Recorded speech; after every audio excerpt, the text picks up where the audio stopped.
कुछ कहानियां इंसानों की नहीं होती, वो उन परछाइयों की होती हैं जो हमारे पीछे चलती हैं लेकिन हमारी नहीं होती। ये कहानी है सलीम की, एक ऐसा आदमी जो हार गया था जिंदगी से और फिर उसने एक अमल किया, ऐसा अमल जिसकी कीमत उसके नाम से ज्यादा थी। इस कहानी को सिर्फ सुनने के लिए बनाया गया है, कहानी के एनिमेशन पर ज्यादा ध्यान ना दें। कहानी सुनने में बहुत अच्छी है और बहुत अलग है।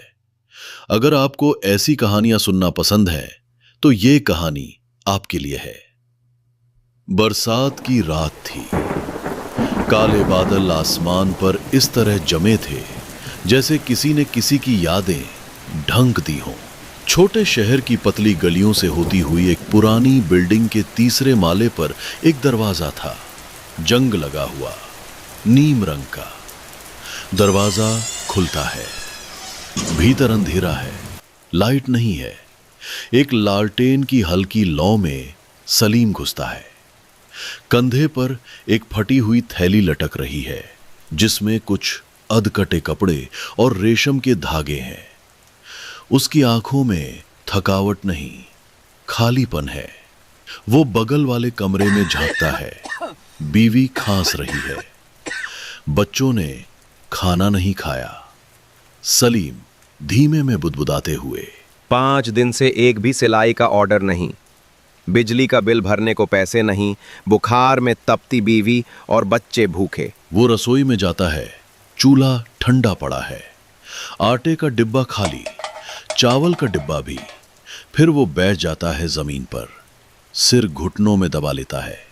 कुछ हालात इंसान को उस मोड़ पर लाकर खड़ा कर देते हैं जहां से आगे कोई रास्ता नहीं दिखता, लेकिन एक रास्ता हमेशा होता है, पर वो सीधा नहीं होता, वो गहराई में जाता है। अगले दिन सलीम पुराने कपड़े बेचने वाली दुकान में बैठा होता है। वहां एक बूढ़ा ग्राहक आता है, झुकी कमर, कंधे पर कंबल, आंखें धसी हुई। बूढ़ा सलीम को देखता है और कहता है, तू ही है ना सलीम दर्जी, जो पहले 3 दुकानें चला रहा था और अब सिलाई भी नहीं मिलती?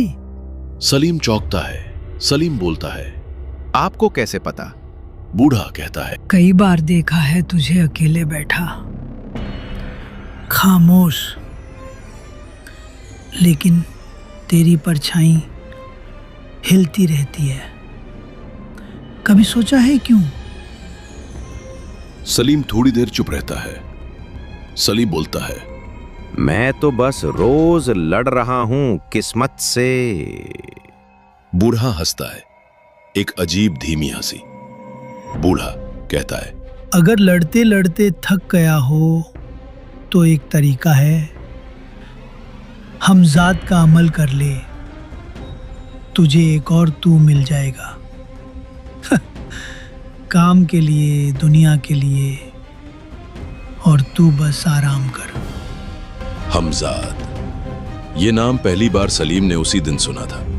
एक परछाई की तरह पीछे चिपक गया था ये लफ्ज, और जैसे जैसे वक्त बीता सलीम उसकी तरफ खिंचता चला गया। सलीम उसी दिन एक कबाड़ खाने में जाता है, एक पुरानी लाइब्रेरी की बंद कोठी।